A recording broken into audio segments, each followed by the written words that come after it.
2027 के चुनाव को देखते हुए कांग्रेस पार्टी ने तैयारियां तेज कर दी हैं। पार्टी ने वरिष्ठ नेता और पूर्व कैबिनेट मंत्री नसीमुद्दीन सिद्दीकी को बड़ी जिम्मेदारी सौंपी है। सिद्दीकी इन दिनों लगातार क्षेत्रीय दौरों पर हैं और पार्टी संगठन को जमीनी स्तर पर मजबूत करने का काम कर रहे हैं। उनका कहना है कि बाबा साहेब के संविधान को बीजेपी से बचाने के लिए कांग्रेस की सत्ता में वापसी जरूरी है। हिंदी खबर से खास बातचीत में नसीमुद्दीन सिद्दीकी ने कांग्रेस की रणनीति, जनसंवाद और सामाजिक न्याय को लेकर किए जा रहे प्रयासों को साझा किया। क्या कुछ कहा, सुनिए। बहराइच में नसीमुद्दीन सिद्दीकी जो कांग्रेस की नैया को पार लगा रहे हैं, बहराइच और इस पूरे मंडल को देखते हुए अगर की जाए, मंडल ही नहीं प्रदेश की बात की जाए, तो कांग्रेस ने बड़ी जिम्मेदारी दी है आपको कांग्रेस को रिवाइव करने के लिए। और सदस्यता अभियान में इस समय आप लगातार अपना पसीना बहा रहे हैं। आज बहराइच में है, शहर कांग्रेस कमेटी के सदस्यों को प्रमाण पत्र बांटे हैं। क्या कहना है सिद्दीकी जी का आज इस समय जो राजनीतिक परिदृश्य बन रहा है उसको दृष्टिगत?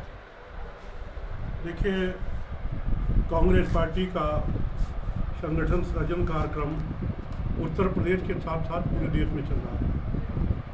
और संगठन सृजन के साथ साथ जो संविधान है इस देश का, बाबा साहब डॉक्टर B.R. अम्बेडकर ने जो संविधान दिया था, भारतीय जनता पार्टी के द्वारा तरीके से उसकी धज्जियाँ उड़ाई जा रही हैं।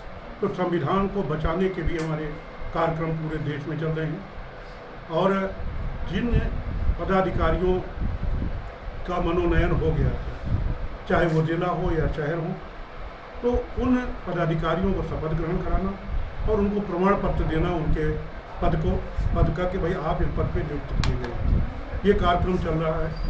मैं अभी परसों अम्बेडकर नगर में था, कल मैं अयोध्या और फैजाबाद में था, आज अभी श्रावस्ती से आ रहा हूँ। इसके बाद कैथरगंज में प्रोग्राम लगे हैं। इसके बाद कल माननीय राहुल गांधी जी आ रहे हैं।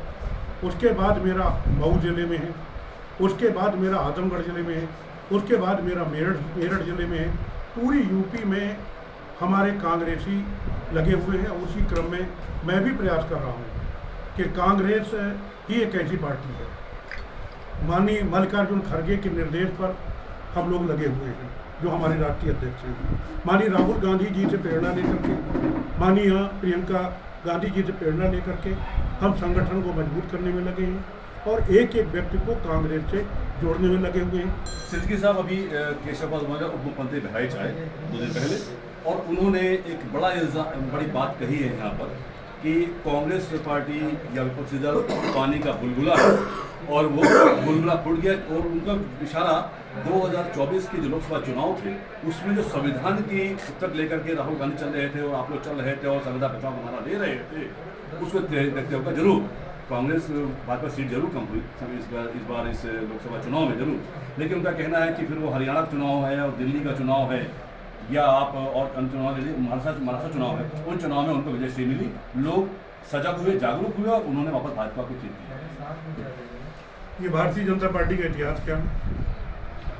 ये वही भारतीय जनता पार्टी है जिसकी 1984 से लेके 1989 तक पूरे देश में 2 मेंबर ऑफ पार्लियामेंट थे, एक अटल बिहारी वाजपेयी और दूसरे लाल कृष्ण आडवाणी।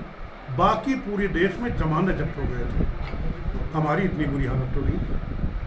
आज तो हमारे 100 मेंबर ऑफ पार्लियामेंट। तो भाई पहले एक देहात में यहाँ पर कहावत है पूर्वांचल में, सुपुआ तो सुपुआ चलनियों बोले जिक्रे 72 छेद। सूप तो सूप चलनी भी बोल रही है जिसके छेद ही छेद है। अरे क्यों ऐसी बात करना? पहले अपने गिरेबान में झाँक के देख लीजिए, फिर दूसरे पे इल्ज़ाम लगाइए। ये थे नसीमुद्दीन सिद्दीकी जिन्होंने हिंदी खबर से बात करते हुए सारे मजबूत विषयों पर बताया। शशांक सिन्हा, हिंदी खबर।